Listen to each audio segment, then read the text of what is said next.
Welcome, everybody. Welcome to our telephone town hall meeting. Thank you so much for joining us tonight. We are going to be on for the next hour. And so if you have a question of the councilman, of two special guests, by all means, please press 0. 0 on the keypad on your phone if you have a question. We're trying to get to as many questions as we can. Councilman Blumenfield will be giving us a rundown of what kind of questions we're looking for. But homelessness is always one of the main topics, so if you wouldn't mind asking questions about that, that would be great. So again, if you have a question, press 0. 0 on the keypad on your phone, 0 if you have a question. Press 7. 7 on the keypad on your phone if you want to provide us your email address so we can give you email updates. We send out information from time to time, not like every day. We don't share that email address with anybody else. If you want to get on that email address for email updates, in this day and age, it's not a bad thing to do. Don't hesitate to press 7 on the keypad on your phone. So I'm going to say this one more time. Welcome, everybody. Welcome to our telephone town hall meeting. Thank you so much for joining us tonight. We're going to be on for the next hour. If you have a question, please, by all means, press 0 on the keypad on your phone. And press 7 if you want to provide us your email address. We see some people are taking us up on this offer right now, and that's just great news. Councilman, take it away, and don't hesitate to tell people to press 0 to ask questions. Go ahead, please. Great, Kurt. Thank you so much.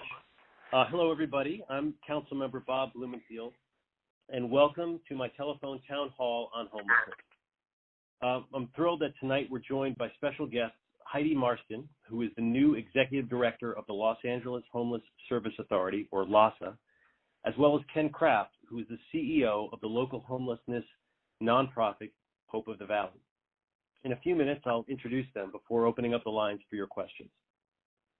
Now, I'm sure everyone on this call agrees.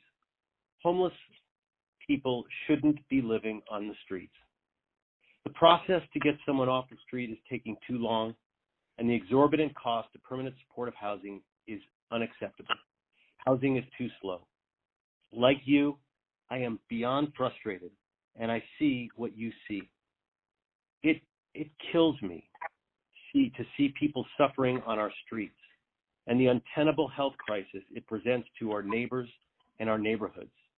Needles and filth should not be on our streets. Now, I wish it were as simple as passing a law to not allow homelessness, but the problem is multi-layered, and many of the tools are not in the city's toolbox. That being said, I hope to use this call to tell you about some of the things that we are doing locally to create solutions, some things I think we should be doing, and to assure you that addressing homelessness is not only a top priority, but it is the issue that me and my staff spend more time and effort on than any other. We are only going to touch on a fraction of what we're doing and thinking about, so I do encourage you all to look at my website and subscribe to my newsletter. Now, before we dive in, there are a few important things I want to share. One, getting services to the West Valley is an uphill battle that I fight every day.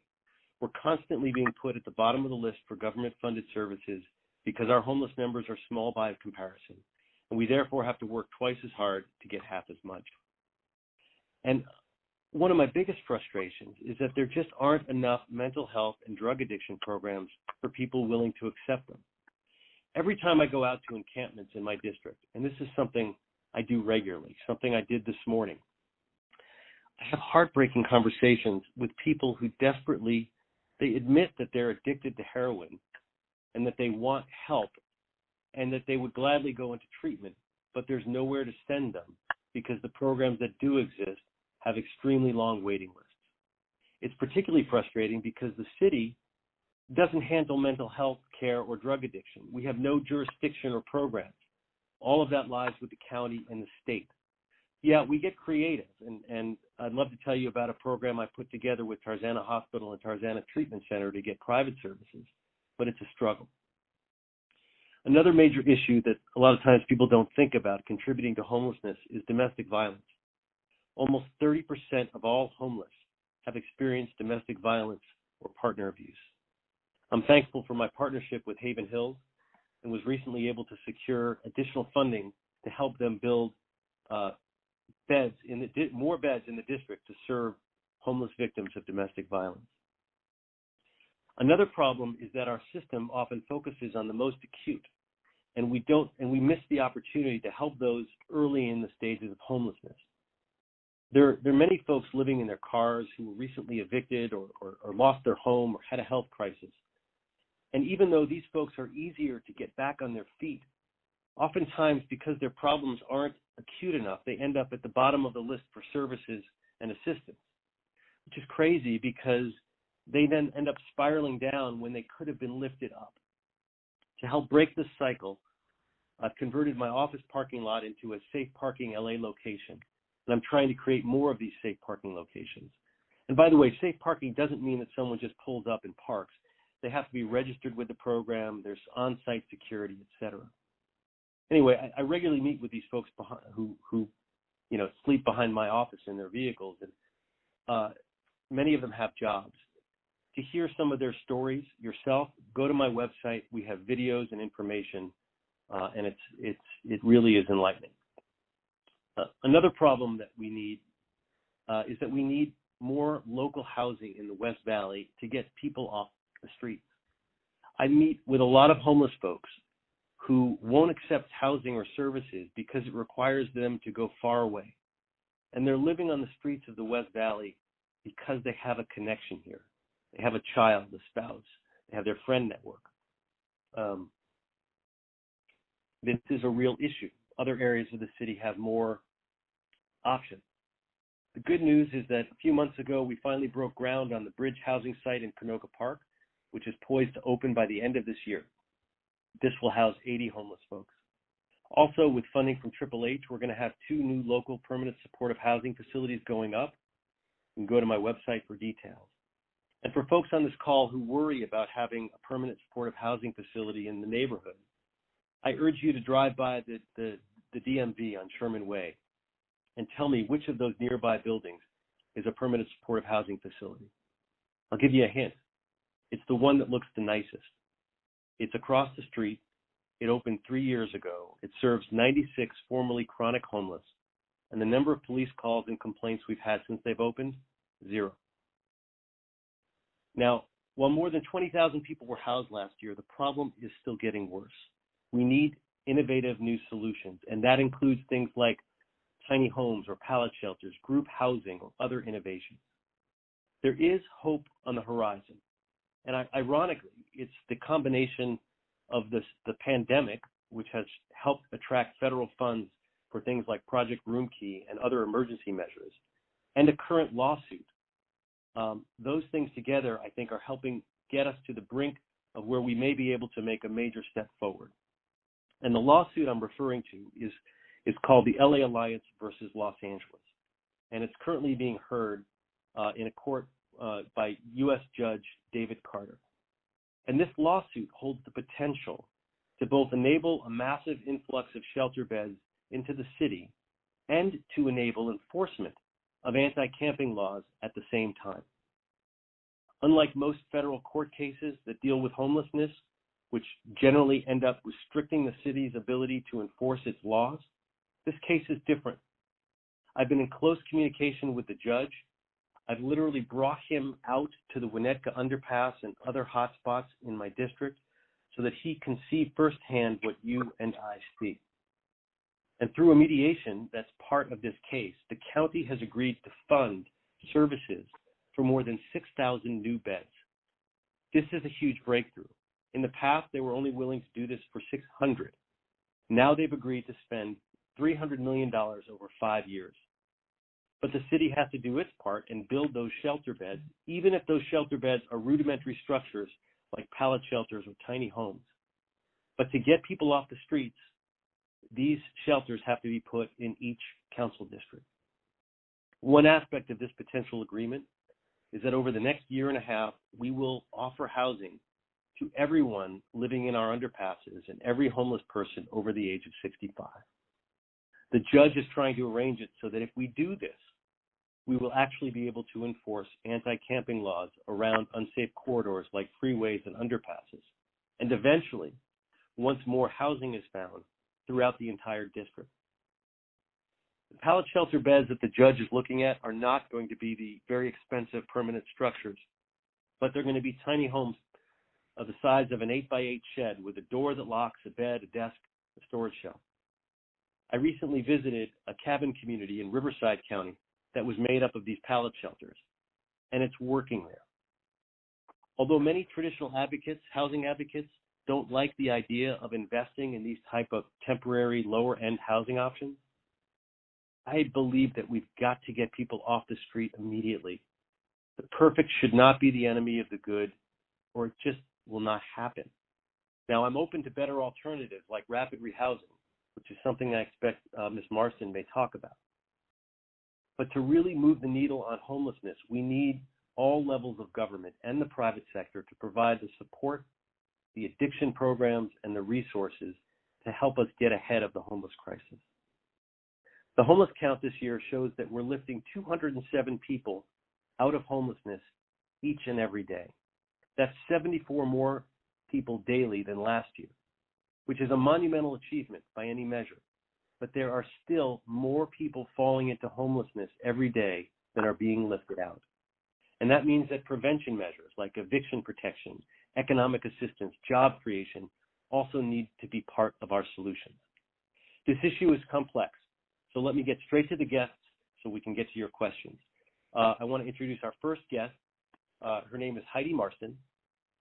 In June of this year, Heidi was selected to serve as the new executive director for the Los Angeles Homeless Services Authority, or LAHSA. And she previously served as the acting executive director, and she came to LAHSA as the chief program officer in February of 19 after serving at the U.S. Department of Veterans Affairs in different roles, including the director of community engagement and reintegration services and a special assistant to the VA secretary under President Obama. Ms. Marston, we'd love to hear from you and to get your thoughts before we move to questions. Ms. Marston. Wonderful. Thank you so much, and I'm thrilled to be here. So appreciate this conversation and hosting this and the opportunity to speak with all of you tonight. As you mentioned, Councilman, over the last 5 years, our homelessness system that is responding to this crisis has increased our performance. We see ourselves housing more people every single year, serving more people, getting more people in shelters every single year. And despite that, we see more and more people falling into homelessness year over year as well. According to our last homeless count, our point-in-time count, which is a moment in time in January, there were 66,000 people across LA County who were experiencing homelessness. And what we know is that the world today looks very different than it did even in January because of COVID-19. COVID-19, however, while it is a crisis and a pandemic, has given us an opportunity through aligning some really important factors that allows us to respond to homelessness as the crisis that we know that it is, and gives us the resources to do it. We've seen unprecedented investments from the federal and the state level to support the COVID-19 response. We've seen the political and the public and the buy-in of the business communities and partnering with hotels and motels to move more people indoors faster than we ever have. So if nothing else, what we've shown is that we know what works to get people inside. We need the resourcing and the commitment collectively to do it, and we can move faster than we ever thought that we could. So LAHSA, as a joint powers authority between the city and the county of Los Angeles, is committed to taking the momentum that we've built with getting more than 6,000 people indoors in just a 3-month period, and building that to continue the momentum to get those individuals rehoused and to continue to bring people inside at a pace that is unprecedented. I think what's important to know when we think about homelessness is that it really is a spectrum. You have everything from folks who are on fixed incomes who literally just cannot afford to live. We saw that happen this year with a high number of senior citizens and individuals over the age of 65 falling into homelessness because their rental rates were outpacing what their fixed incomes could provide. Some of those folks literally just need $100, $200, $300 a month to afford rent. That's something that we want to build into our response to keep those folks housed and to rehouse them quickly. There's others on the other end of the spectrum who have very severe and persistent mental illness. And to the councilman's point, we really need the continued engagement and ramping up of services for mental health treatment, for substance use and addiction treatment to help those folks and to provide the wraparound services once they're housed to keep them housed. And you see everything in between, from families to young people.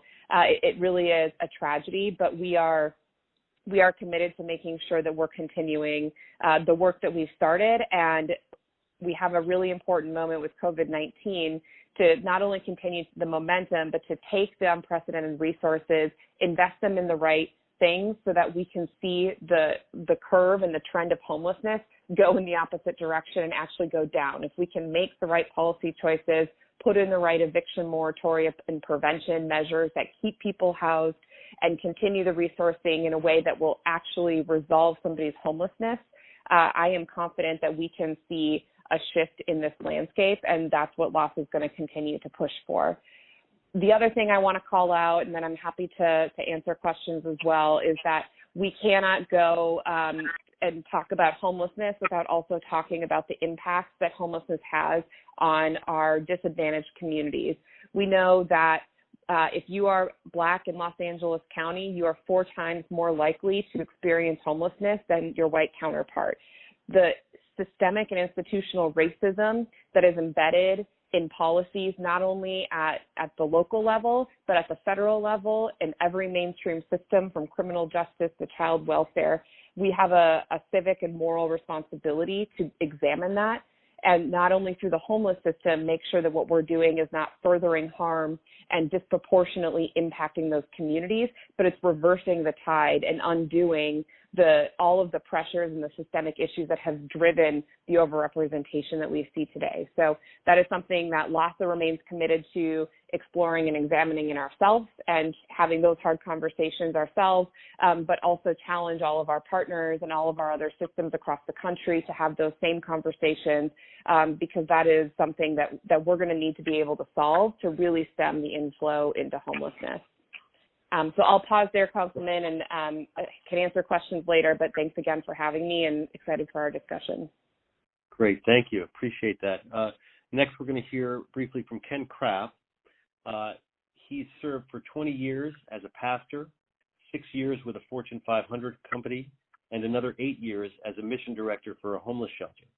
He's now the CEO of Hope of the Valley. Hope of the Valley runs several shelters throughout the valley. They serve thousands of homeless people by providing services from life counseling to just showers. They are currently the operator of the emergency COVID-19 shelter at the Woodland Hills Rec Center, and Ken is an expert on these issues. So, Ken, why don't you start us off? Thank you, Councilman. It's always a pleasure to be involved in strategic conversations such as this. I live in the Valley. I live west of the 405, and so I have an incredibly vested interest in what's going on in the homeless situation here, where all of us live.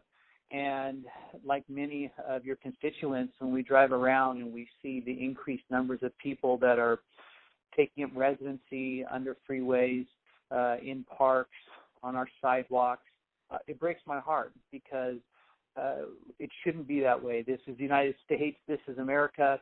And I know we can do much better.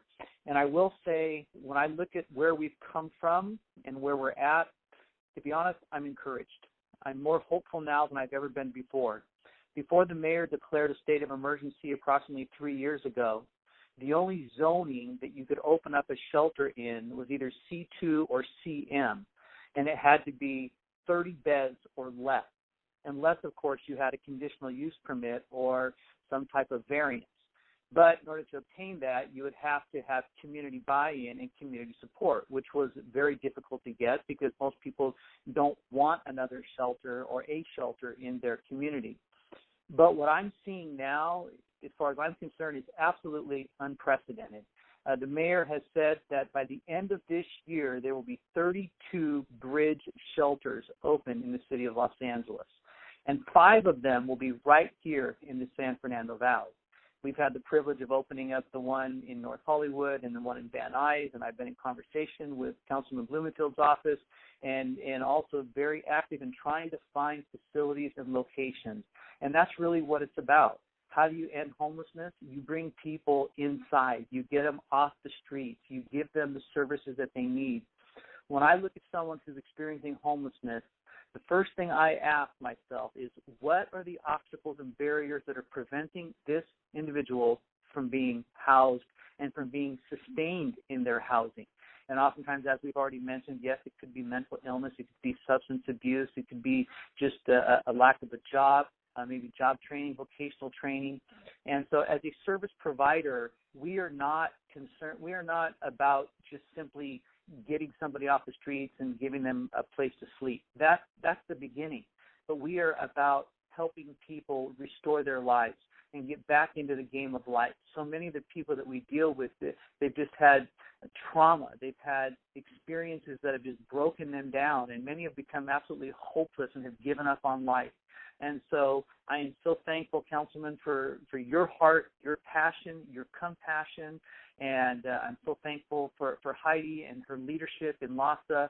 I believe right now is a critical juncture in the life of our city to really turn the tide. And even though we may have seen the increase in homelessness, the infrastructure is being built, and I'm absolutely convinced over the next year, the next 2, the next 3, when the permanent supportive housing units come online, and additional bridge shelters and creative, innovative solutions, we're going to actually turn the tide as it relates to homelessness here in our city. Great. Thank you, Ken. And now we can move to questions. We can, and we have a bunch that came in. I do want to remind people that if they want to get email updates from this office, please press 7 on the keypad on your phone for email updates. We need your email address, in other words. That's 7 on the keypad on your phone. We've got plenty of questions. We've got more to screen on top of it. We're going to start with James, and James is going to be for both Heidi and Ken. Start with Heidi first. James, welcome to our call. James, go ahead with your question, if you would, please. Hi, yeah. I was calling because I was wondering if there's going to be a project like Project Room Key implemented in the West Valley where they fill empty hotel space with homeless people in need of housing. Yeah, in fact, we have 2 Project Room Keys in my district, and I believe one in the district just to the north. So, yes, we do have several in the West Valley. It's the LA Family Housing and the county that are able to do those contracts and put that together. We have one in Canoga Park, one in Reseda. That's where those Project Room Keys are located, and they're looking into whether those can be converted into Project Home Keys. Mm-hmm. Okay, thank you. You're welcome. Does anybody else want to add any comment to that? Ken, Heidi?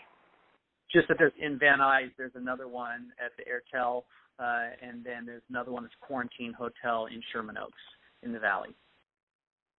Gotcha. Okay. With that stated, let's keep going with questions. We've got plenty. Rochelle for Heidi. Rochelle, welcome to our call. Rochelle, go ahead with your question, if you would, please. Yeah, actually, my question is for the councilman. Okay. I know that, with COVID, that the tents have to remain, and I understand that. But at the same time, there's a real issue with the ADA violations, and there has to be a way for senior citizens and the disabled to use the sidewalk and not have to be in the middle of the street because the tents are up. And that's a real problem. And I know even Boise, even the bulky item, they all have exceptions that things can be moved if there is an ADA violation, and yellow tape doesn't work. Clearly, so yellow tape. Go ahead.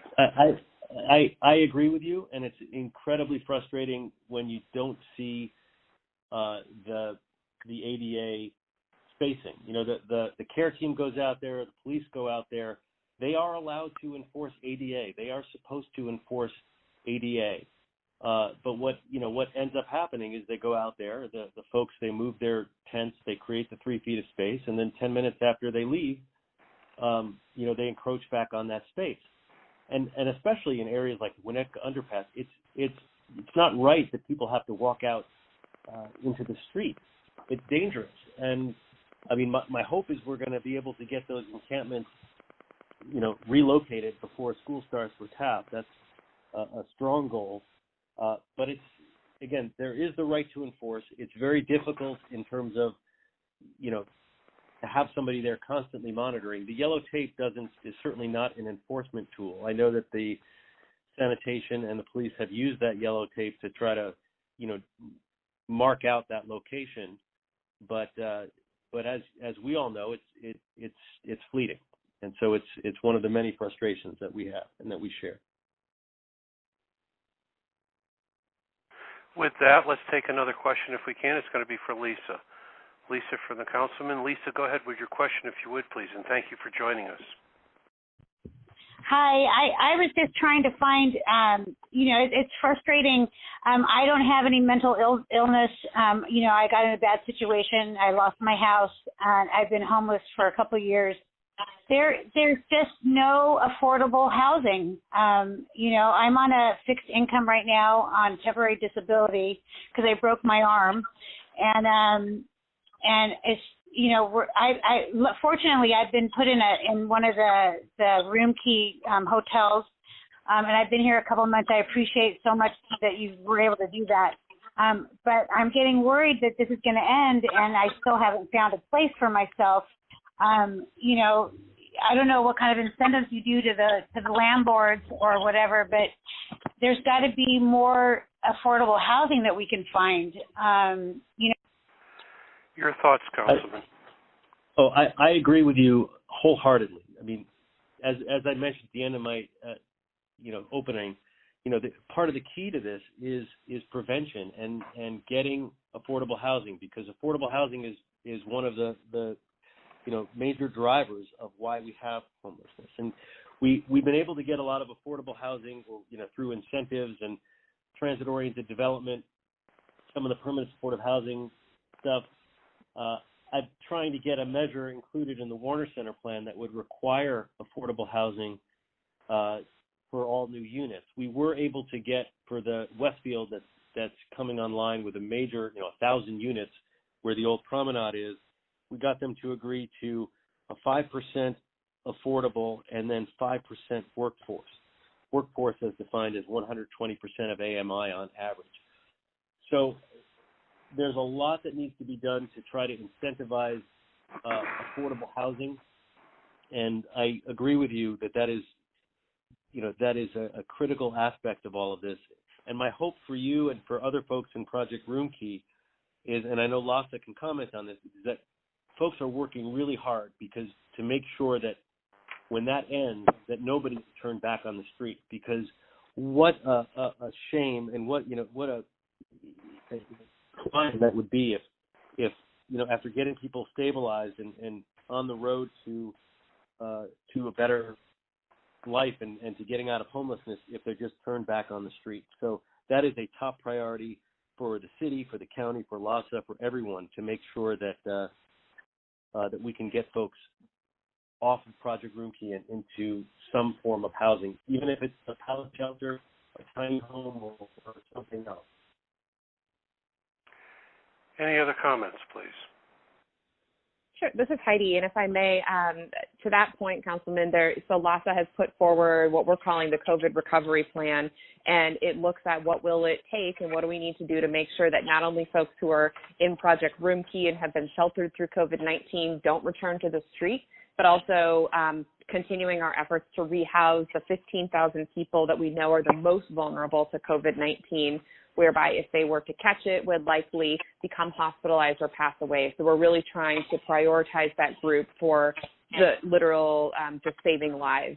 So the Lhasa recovery plan looks at all the resources that we would need. We have a strong commitment from the county, which has been great, that's going to start working with all of the individuals in Project Roomkey to see how we can move you into some sort of permanent solution. It's going to look a little different for everybody based on what the needs are, but that's something that we're ramping up right now, and are going to continue to work with the city on that as well. So you can find the loss of recovery plan on our website, and I'm always happy to answer more questions, but we are committed, and I know the city and the county are also committed to making sure that when Project Roomkey does come to a close, that people are not going back to the street, that we're providing a permanent solution. And also, I would just say, Lisa, just so you know, and if you probably already do, but there are housing navigators at each of the Project Roomkey sites, and make sure you seek them out because they really are specialists in assisting and helping you find housing. Thank you, team. Let's do our first polling question. It's halftime. So polling question comes about. Press 1 or 2 on the keypad on your phone, but the question goes like this. Would you be in favor of having a cabin community in your neighborhood comprised of homeless folks living in tiny houses, or pallet shelters if it meant they would no longer be living on local streets? Either one of those possibilities garners a yes, and if it's no altogether, then press 2. So 1 is yes, 2 is no. The question one more time. Would you be in favor of having cabin communities in your neighborhood comprised of homeless folks living in tiny houses, or pallet shelters if it meant they'd no longer be living on local streets? Press 1 for yes for both possibilities, or 2 for no. We appreciate you voting. Meanwhile, this next question is for everybody, and Councilman, you should start first answering it. Scott, welcome to our call. Scott, go ahead with your question, if you would, please. Yes, a question regarding, you had mentioned the 7621 Canoga, which is the bridge housing facility. That has taken more than 2 years since that closed escrow. And I think that the reason for that is an inherent problem within the city itself, the structure of the city. Could you explain why a project that important would take 2 years and it won't be done till next, the end of the year, I believe is what you said? Thank you. Yeah, I feel the frustration in your voice and share it. You know, we were able to purchase that site fairly swiftly. It took the county a while to finalize their permits, and we went through the county to avoid the city process. So it actually wasn't the city's permitting process that slowed this one down. You know, the other aspect of that, COVID really, you know, slowed this down. There was an RFP. Contractor was on board getting ready to break ground, and then COVID hit. That set a lot of that back quite a bit. So it would have been done faster, save for that. There was a process, too, of going through with the community once we identified the site, purchased the site, and this was a partnership. The city, you know, we came up with the funding for purchase, and the county is doing the services and you know, and is doing the actual construction and that kind of thing. So yeah, yes, it took too long. I'm glad that we're finally going to get people in there, but there's no good excuse for why it took so long. There was a neighborhood process, there was a permitting process, there was a contractor problem, you know, but that's no excuse. It should have happened faster. I would just say, and if you look across the city, they're going up much faster now. The city has streamlined the process. Even within building and safety, LA Building and Safety, they have a designated person that is committed to walking this process through building and safety plan check. So the couple that we've been able to work on, we've been impressed with just how rapid that they've been able to get them built. We've been able to get them built working with our contractors, working with the city of Los Angeles. So I think going forward, you'll see a big change. And also the state recently came through with some relief on CEQA in terms of making those, you know, these kind of shelters automatically qualify, which was another one of those, you know, when you talk about going through the permits, there was a number of hoops they had to go through, and some of those have been removed.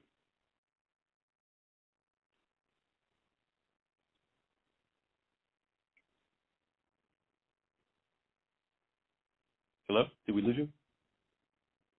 I didn't unmute myself. Sorry, I do that all the time, at least once a week. Would you be in favor? Here, I want to review the polling question. Sorry about that. Would you be in favor of having a cabin community in your neighborhood comprised of homeless folks living in tiny houses or pallet shelters if it meant they would no longer be living on local streets. Yes, 58%, no, 42%. That's your survey results. Councilman, what are your thoughts on those results? What was it? You said yes? 58 yes, 42% no. Well, I think that's positive that the majority of folks, see that as a positive way to move forward. I do think that we're going to need to make those kind of trade-offs in order to move forward on this issue, because people don't want the status quo, which is having folks in the street. So we still have a lot of work to do to give people the assurance that if we do create a cabin community, that is a better for the community and the environment. But that's part of the work that we have ahead of us. So I'm off mute, and I've got another polling question. Here goes. Have you personally helped deal with homelessness in your neighborhood? Press 1 if it's calling the police department in 311. Press 2 if it's advocating for the homeless services. Or press 3, volunteering with homeless provider groups. Or press 4, something else.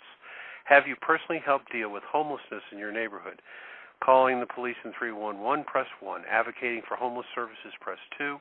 Volunteering with homeless provider groups, press 3. Something else, press 4. We really appreciate you voting. Now, somebody that's back is Tanita, and I hope I said your name right. Welcome to the call. Tanita, this is for both Bob and Heidi. Go ahead, please. Yes, hi.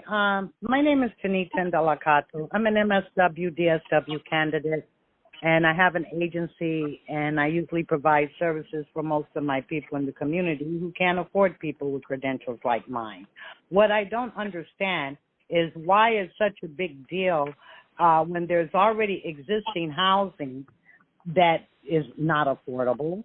And like in San Diego, they have a law. If you have available housing, you have to accept a voucher if it can be met.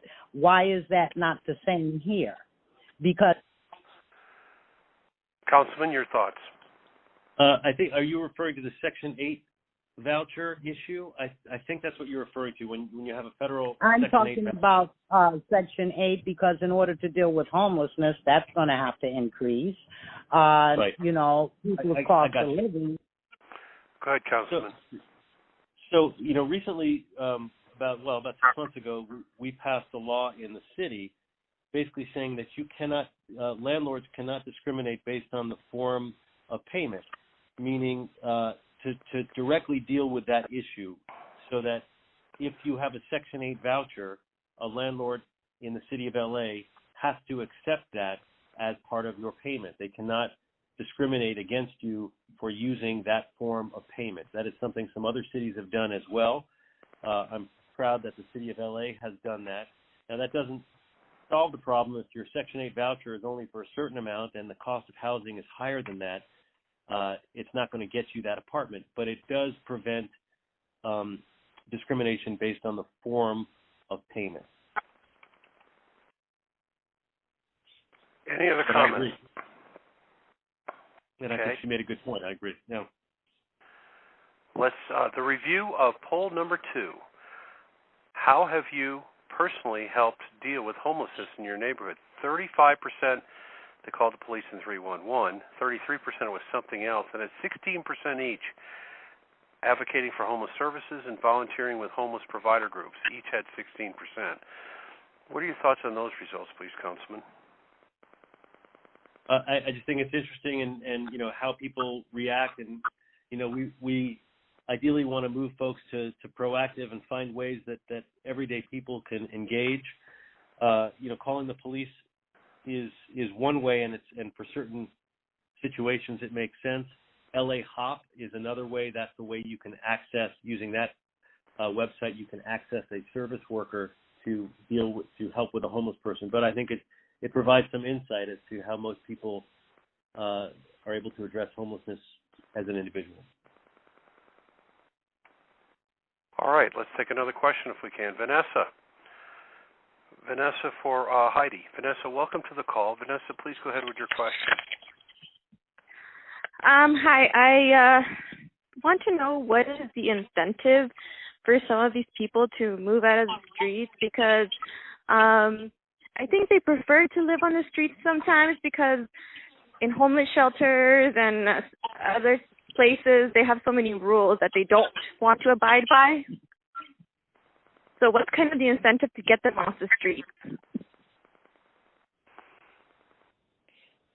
Hey, this is Heidi. Thanks for the question. I think one thing we have learned through Project Roomkey is you're absolutely right. Sometimes shelters are not an optimal solution for a lot of folks for a number of reasons. Sometimes folks have experienced trauma at shelters. Sometimes there's fears that are underlying that. There's a number of reasons why folks don't want to go to congregate shelters. But what we've seen through Project Roomkey is when we're able to offer individuals a place of either their own or where they can have some privacy, they take us up on it, and we have even a long waiting list for folks who want to go inside. So I would say it's not that folks are choosing to be on the sidewalk. It's also about making sure that we're providing alternatives that are safe, but that are also appealing. And so when we see folks and we say, let's connect you to housing, let's connect you to a hotel room or a motel room, people are much more willing to do that than they are sometimes to go into shelters because of what can happen or fears that are underlying that. So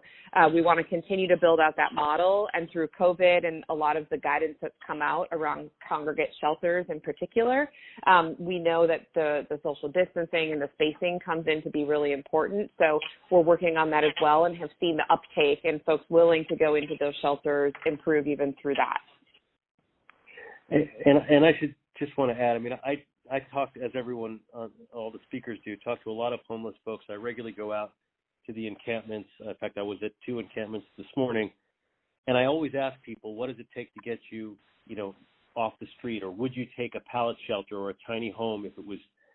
And almost all of them would jump at the chance. I talked to one guy who's been homeless for 30 years, and he wouldn't take a shelter that's far away because his life is here in the West Valley. But he said if we had a pallet shelter or something that would be his own, he would do it in a heartbeat.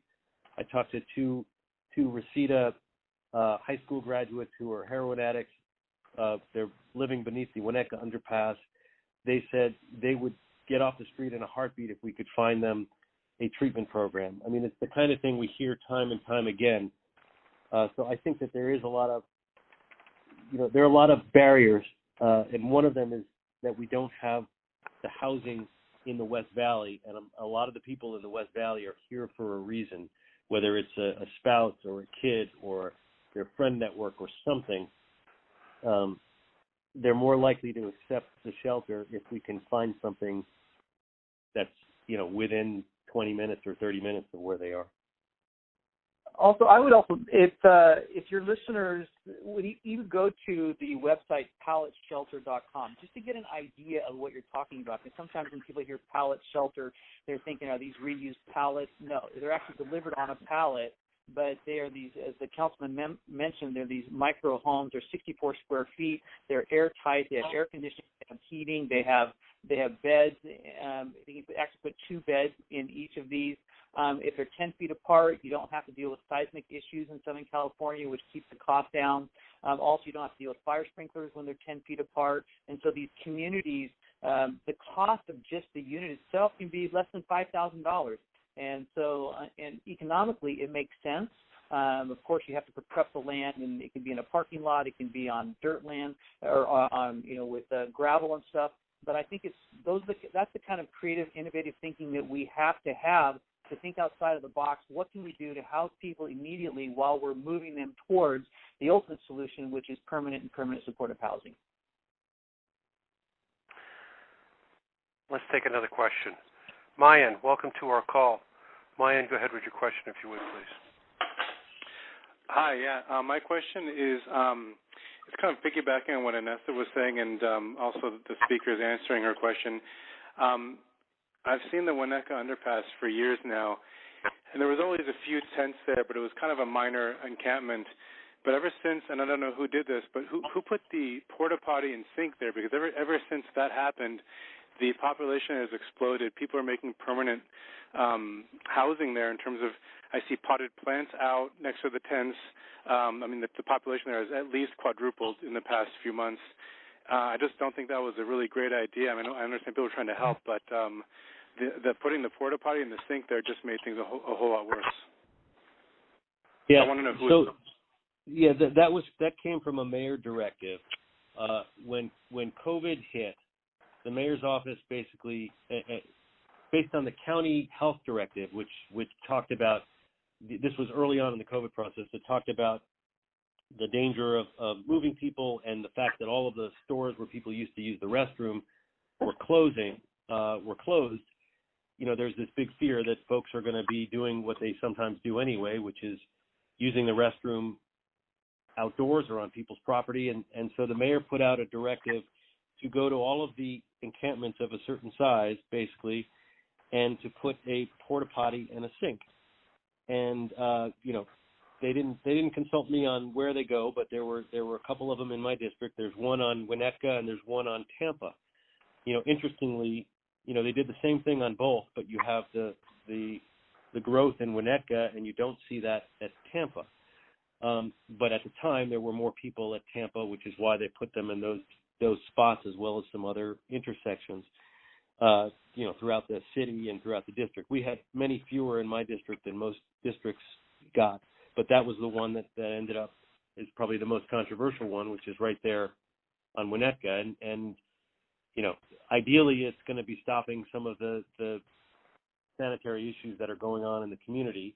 But I still get complaints from people who, you know, I don't want to get graphic on this, but who are using, you know, relieving themselves in other places. That, you know, ideally, you know, my focus is on how do we clear that Winnetka underpass, whether it is through a rapid rehousing initiative with LASA or whether it's with the Judge Carter initiative of being able to get pallet housing and being able to clear those underpasses. You know, Judge Carter has made a point of saying the underpasses are not safe because of the fumes, and that once we clear them, we, you know, with housing, we'll be able to keep them clear. So that's my hope for that underpass. But you know, it's one of those things that you know, as you said, a good intention or a good reason for doing it up front can sometimes have a unintended negative consequence. Let's take Phyllis next if we can. Phyllis, welcome to the call. Phyllis, please go ahead with your question. Hi, thank you. Yes. My question is, what can us ordinary citizens do to volunteer, to help, to be part of the solution rather than the problem? Great question. In fact, I'll let Ken and Heidi start with this one since I've been talking too much. Go ahead, Ken, and then I'll go. Okay, and thank you for asking that question because we are absolutely dependent upon the generosity of people's time, their talents, their treasure, their wisdom, their wealth, their work. It takes public-private partnerships, and so every day it's been cut back a little bit since COVID. But you know, we have people that are in our kitchen that are cooking, they're preparing meals. We're serving close to 2,000 meals a day that are being distributed to we have 14 different sites, and so at the various shelters, so people can help cook, they can help serve, they can help clean. If someone's more gifted, say they want to help, they can help with in-office work. They can mentor. We have family shelters, so you can work with kids, help with homework. You can do job training and vocational training. You can hire people. You can do life skill classes. And so we have found that whenever someone is interested, we want to make sure we put, you know, square pegs and square holes, round pegs and round holes. We want to work with people's gifting, their abilities, so that their volunteer experience is fulfilling and enriching, so they want to keep coming back. And so we have a volunteer coordinator that works very specifically. So if you wanted to volunteer with Hope of the Valley, you would just call our main number at 818-392-0020, and we would link you so you can volunteer. But there's many great organizations all throughout the valley, and we all are dependent upon volunteers that are willing to serve and make a difference. And I would just add to what Ken said. I think a big part of it that everybody can do is just continue to say yes to affordable housing in your neighborhood, saying yes to bringing in the services that are needed to get these folks inside. What we see over and over is that, like we've been talking about tonight, people don't don't want to be out there. We need to be able to provide opportunities, and more often than not, these individuals have come from the communities where they're experiencing homelessness, and so reconnecting them is super important. So advocating at the state level for additional funding and support to, whether it's for building or acquisitions, saying yes to development or repurposing in your community. Sometimes it's as simple as that, and sometimes you can take it to action, like Ken said, and volunteer your time. So there are many, many ways. And again, thank you so much for your question.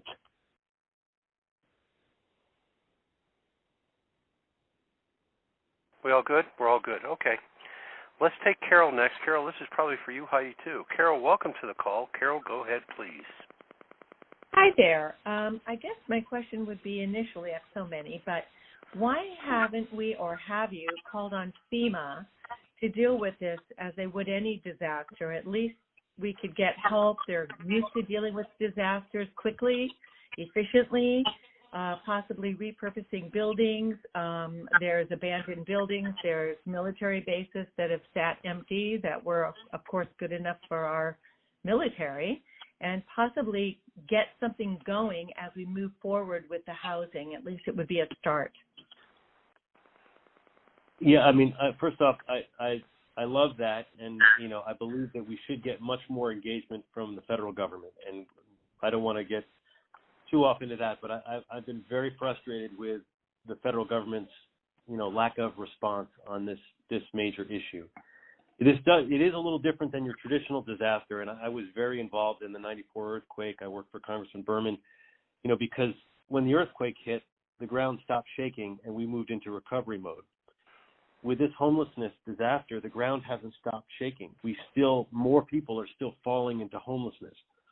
But that being said, we're getting FEMA assistance for COVID and some of that other stuff, but we really could use, this is a national problem, and we really could use federal assistance on so many levels, and in many respects, we've been getting the opposite. Our CDBG money, which is the Community Development Block Grant, which helps fund a lot of our housing, which is where we get that affordable housing, has been cut every year. We have been losing a lot of money on the federal side of things, but I'll let Heidi answer that if she wants to, or can. Yeah, and that's something that LAFA has called for many times is exactly to your point, a FEMA-level response, a FEMA-type response with their engagement to this crisis. What we did see finally for the first time through COVID is FEMA coming in to support Project Roomkey. FEMA, for the first time, is saying to prevent people from becoming sick, they are reimbursing us up to 75% of the cost of leasing these hotels and motels. Usually, to the councilman's point, FEMA will wait until after the disaster to activate. So it's encouraging to see FEMA stepping up proactively to support these efforts, but it's just the tip of the iceberg. We need so much more support from the federal level, and could not agree more that, how can we take a disaster response model and apply it to homelessness, not only in how we look at the crisis, but how we fund it and how we resource it. It's absolutely needed for the long term. Let's take Kevin next if we can. Kevin, welcome to the call. Kevin, go ahead with your question if you would, please. Hi, thanks for taking my call and my question. I was wondering, this is going to the councilman. You mentioned that many of the homeless people who are having trouble with addiction want to seek help, but there's none available. But you also said that you're working with Tarzana, I guess, treatment center or whatever it's called, for getting help. Have you also considered that there's also a slew of places called sober houses where they have treatment programs, and usually there's a licensed person who runs it. They run a full program with housing and food. Could that be an option to maybe help offset some of the people now, or at least maybe get some people to get some help immediately? Sure, and I'm going to respond about the Tarzana Treatment Center, and I'll let Heidi talk about some of the sober homes and how LAFA deals with that. As I mentioned, the city doesn't actually have, under our jurisdiction, we don't do health services, and we don't have any programs. The Tarzana Treatment Center hospital partnership was one that basically I created by, when the Tarzana Hospital came to me because they needed a lot of permits. They were doing this major upgrade of their hospital. And usually you ask for a lot of mitigations of, to do this and do that, and we're going to help. I said to them, look, guys, this is going to be very different than reaction you get. The hospital's really important. We'll roll out the red carpet. We'll get you whatever permits you need. But I'm going to ask you to help with one thing. They kind of sat forward in their seat like no one's ever done this with them before. And I said, help me with the drug-addicted and mentally ill population. Come up with a program. You're right in the middle of the hospital. It's in your own interest. And they came up with something very creative. So the hospital went and with the Tarzana Treatment Center, they developed a new program that they themselves are funding through the Providence Foundation, where they put patient navigators they put a patient navigator in their emergency room who's trained on homelessness and dealing with these particular issues. And then they purchased some off-site houses, and where they are able to refer these folks directly to deal with their mental and physical issues at once. And with the Tarzana Treatment Center, they help those folks immediately following the emergency room visit. So that gets them out of the hospital faster, saving them money, and it gets these people into a more stable condition. And the amazing thing is, it's been a very successful program, so much so that they expanded it. So it's not just Providence Tarzana. They've expanded this navigator to Olive and to Burbank, and they're getting about a 40% success rate, which may not sound like a lot, but is huge compared to the normal amount that they get. So that's been very positive, and that was something that we were just able to be creative about.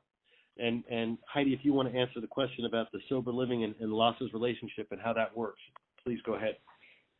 Sure, and you mentioned it in your opening remarks too, but that really is a partnership with the Department of Mental Health, and we need so many more facilities that can support that. There are so many people that our outreach teams talk to every day that say, I want to go inside, I want sober living, I want detox, whatever it is, and we don't have the resources available. So just like we need affordable housing, just like we need permanent housing, we really need to continue developing facilities that can support the substance use and the treatment programs that are needed as well.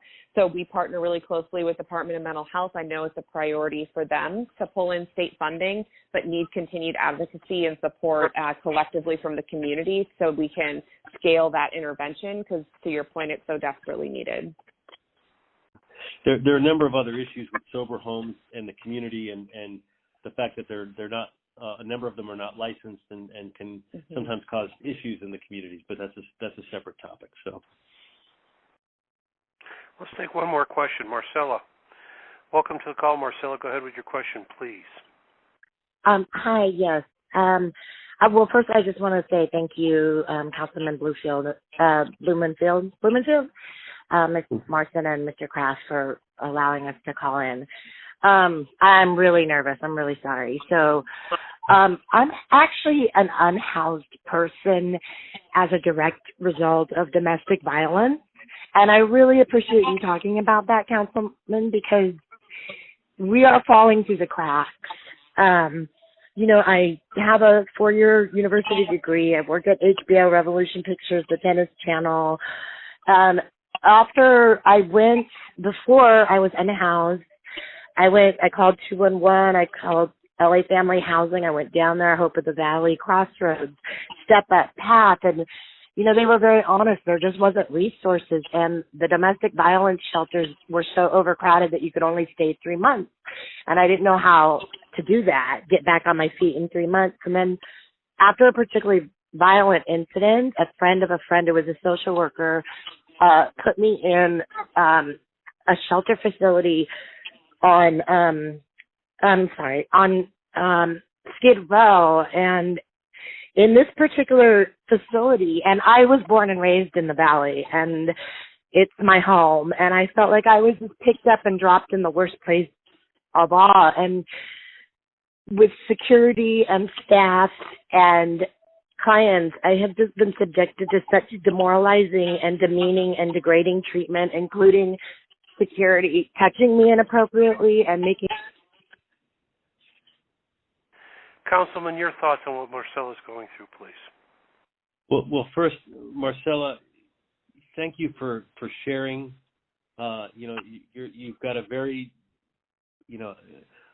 difficult story, and it's very brave for you to share that. It is, as I mentioned, the numbers are staggering. 32%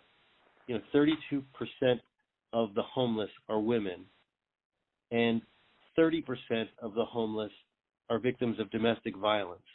And considering that the vast majority, if not 90% of the domestic violence folks are women, that tells you that almost all of the homeless women have suffered from domestic violence. It's heartbreking to see, and there are some good programs, and I'll let Heidi and Ken talk about that.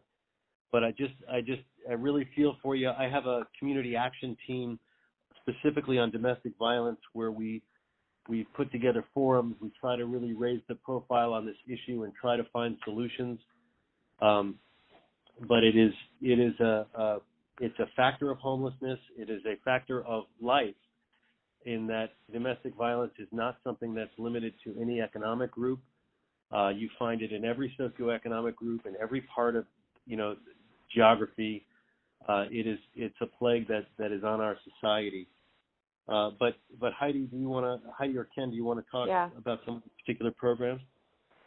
Sure, and thank you. And I absolutely want to try to connect with you individually. I'm sorry to hear that any of your experiences were additionally traumatizing. That's not at all what we want. And so if there's a way for you to get your information to the team on this call, or please, you can reach out to me as well directly. My email is hmarston@lhasa.org.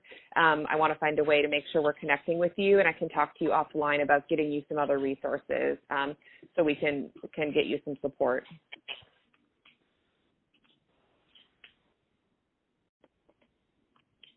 Ken, do you want to add anything, or?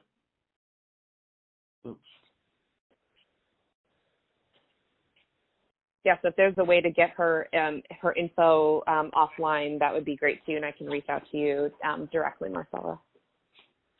So, Marcella, if you're hearing us, but I guess you're no longer connected on the call, you can either call LHSA or you can call my office, and we will get your information to Heidi and to the folks at LHSA.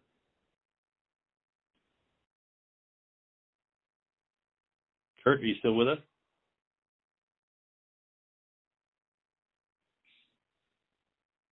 Kurt, did we lose our moderator?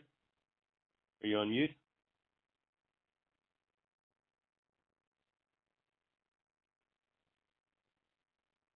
Okay, I don't hear our moderator. So I know we are winding down. Okay, go ahead, Kurt. Sorry about that. I got bumped off my own call. It's embarrassing.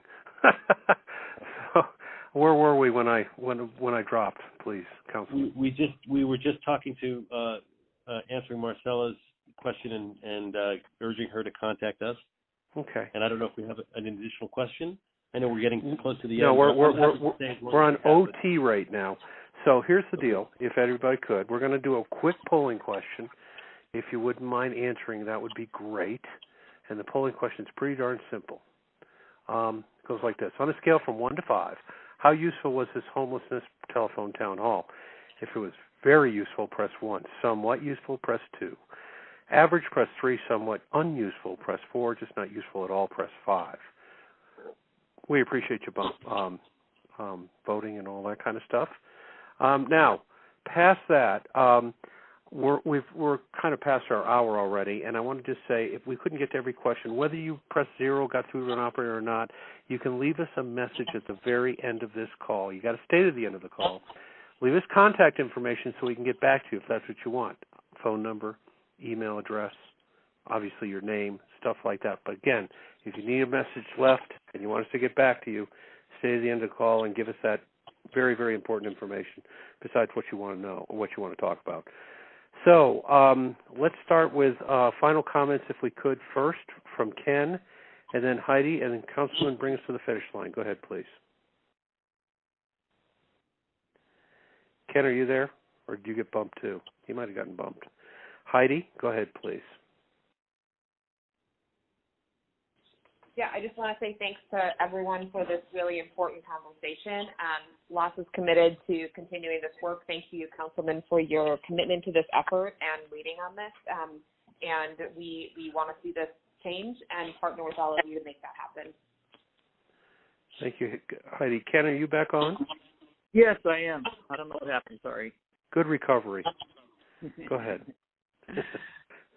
No, I just want to, again, I also want to say thank you. I think this is one of those fights that's a defining challenge of our day, and it's going to require all of us working hard together, giving up certain things in order to help everybody. And so thank you for your leadership, Councilman, and we'll continue to work hard together, and I look forward to the best days are in front of us. Councilman. Great. Thank you. Thank you, Kurt, for being the moderator. Ken and Heidi, I really appreciate you guys taking time to be with us all here. And most importantly, I want to thank everyone who called in and who has been listening and who cares about this issue. And to know that, this is one town hall, but it's a discussion that continues. It's an issue that persists. And I want to work with you and partner with you on real solutions. Also, as we've done in other town halls, like we did with the COVID one, if we didn't get to answer your question, it may take a week or two, but we'll try to publish something on our website where we answer questions that weren't answered. And also feel free to communicate with me in my office. We have a number of ways to do that. The best way is to email us, councilmember.blumenfield@lacity.org. And then if you email us, we will write you a written response. Or if you call, you can talk to someone in the office. I do also virtual office hours. There's lots of ways to communicate. The social media is not the best way to communicate because it's so hard there's 6 different social media platforms, and it's hard to know to be able to keep up with that or to respond in real time. But we have lots of ways to communicate and to collaborate